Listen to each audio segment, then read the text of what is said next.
হঠাৎ রাস্তা দিয়ে যাওয়ার সময় দেখলাম একটি পাখি পড়ে আছে, হয়তো বা কোনো ব্যথা পাইছে। আমি তাড়াতাড়ি গিয়ে পাখিটারে ধরলাম, না হলে হয়তো কোনো সাপ অথবা অন্য কিছু খেয়ে ফেলতে পারতো। তারপর ধরে ওটা পাখিটাকে গাছে দিয়ে দিলাম।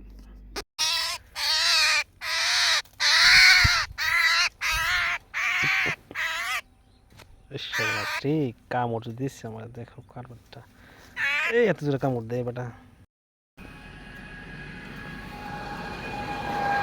খুবই আহত অবস্থায়, এই দেখেন আমাকে কামড়াচ্ছে।